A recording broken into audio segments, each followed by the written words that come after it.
My name is Cara Brooks, and I'm here today in Jefferson, Georgia with my father, Mark Brooks, who is experienced and knowledgeable in the area of guns. How many years have you been shooting guns? I've been shooting guns now for about 30 years. Started right out of college shooting waterfowl and dove with a shotgun, and I've shot rifles, pistols, and pretty much anything in between. How does the gun impact society? Well, you know, a gun's a tool, and this tool is like this shotgun. It's a great tool, and used correctly, it's very safe, and you can bring home animals to eat, and you can hunt with a gun. You can use it for self-protection, but in the wrong hands, it can injure you very gravely or kill you. And safety is the utmost importance when we're using all these weapons.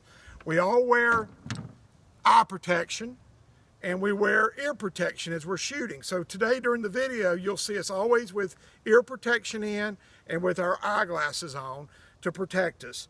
But yeah, guns are a good tool to use correctly and use safely. They contribute a lot to enjoyment and protection of Americans. How has the gun developed over time? Well, you know, back in the Revolutionary War days and the George Washington days, a gun was a musket. And a musket was a muzzle loader where you had to put the gunpowder and the bullet actually into the barrel of the gun and drive them down into the barrel. And that was slow, and obviously you couldn't repeat with that. So you would have a flintlock that would come, a hammer would come down, hit the flintlock, and that flintlock would fire the gunpowder would expand, and then the bullet would be pushed out the barrel of the gun. And most muskets back in those days had no rifling. Rifling is the inside of a barrel that makes the bullet spin. So the guns were not very accurate.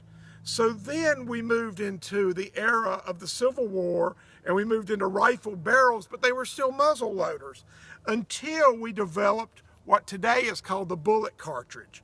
And the bullet cartridge is basically the cartridge which has a primer. The primer is hit by the firing pin. That ignites the gunpowder, which is in the case, and then the bullet, which is the very end tip, then is fired. So this is what it looks like as it goes in the gun, and this is what it looks like as it comes out the gun. It's very safe. You can put multiple bullets into a gun through a cartridge, and then you can fire multiple shots versus the old days of packing it down the barrel. Okay, this is the type of gun that I shoot the most. It's a shotgun. It's actually a 20 gauge automatic. With this type of gun, you shoot animals and birds, and I actually go hunting with this gun.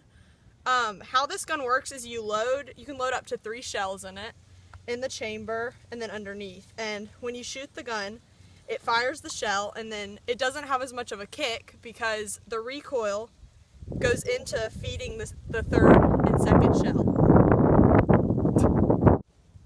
Okay, when loading a shotgun, you put the shell into the chamber, close the chamber. My safety is on during all of this until I shoulder the gun. Then I turn my safety off, make sure it's shouldered very steady on my shoulder.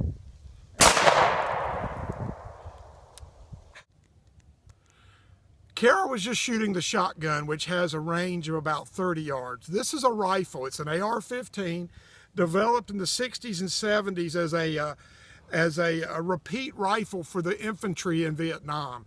This rifle has a range with its 2.23 cartridge of about 400 yards versus the 30 yards with the shotgun you just saw Cara shoot.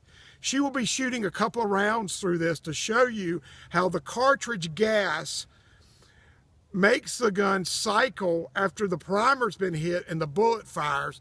The gas actually cycles the next rounds, and you can shoot multiple rounds with this gun. Go.